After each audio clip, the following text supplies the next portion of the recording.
Securing Afghanistan from al-Qaeda and its supporters, the Taliban, was the aim of the International Security Assistance Force, or ISAF, when it launched 10 years ago. The war has cost the lives of 2,700 of those soldiers, with Afghan civilian casualties far higher.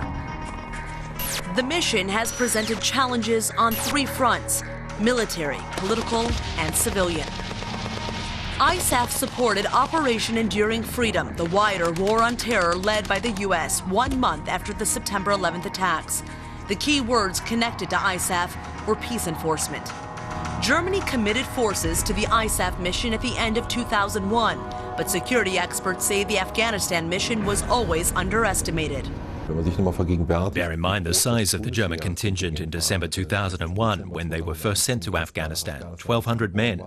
That underscores a dominant notion at the government level back then that it would only be a very brief operation. That operation has been going on for a decade.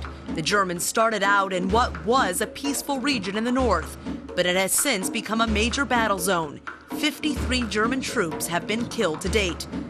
The military mission is due to end in 2014. The first batch of German troops will be pulled out soon, about 400 of the contingent of 5,300. One of their former commanders sees things positively. I'm convinced that things will look better than they do now. We should use the time until then to consolidate the improved security situation, but in particular also seize the opportunity to improve the country's economic development and political stability. The political challenge for Germany began in December of 2001, when the parliament decided to send the Bundeswehr to Afghanistan. The months after 9/11 were a time when sympathy for and solidarity with the U.S. were at its highest. The German contribution was also driven by a strong humanitarian agenda, providing medical care, building schools and wells, as well as helping set up independent media. It was this that boosted the popularity of the operation back home.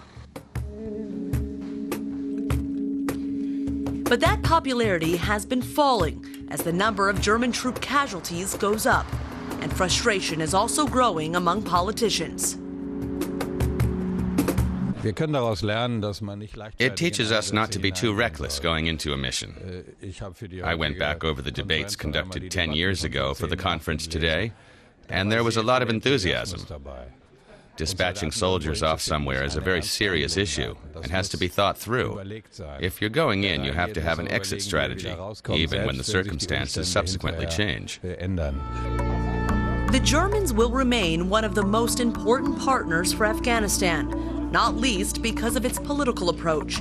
In comparison to the U.S. contingent, which quickly lost the confidence of locals in its primarily combat operations, the Germans have managed to maintain a decent reputation. The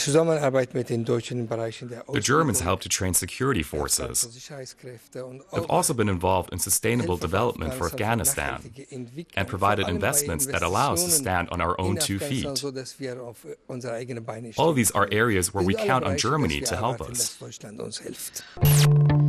The reconstruction of Afghanistan is also a civilian challenge, and on this front, progress was far quicker than with security. More than 8 million children now attend school, including girls, which was unthinkable under the Taliban.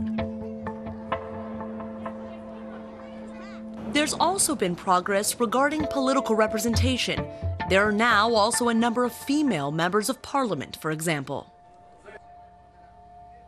Today, Afghanistan is absolutely different. Today, we have a elected government, but the Taliban time or the regime belonging to the Taliban was just occupied, or just come and capture and establish their own ideal government. At the Taliban time, there was no woman actually was involved in political life of Afghanistan, but today I'm representing my country as a parliamentarian. So it's a big difference. But there's still a lot of work ahead, battling the drug lords and corruption, for example. Plus, President Hamid Karzai has come under criticism for his policies. The civilian challenge was underestimated by Western governments. In Afghanistan, In Afghanistan, you have a tribal society. Tribal loyalties are valued higher, far higher than democratic principles and laws. I think that people underestimated how resistant Afghan society would be to Western influence. 10 years after military operations in Afghanistan began, the conference in Bonn is primarily concerned with consolidating a peaceful future.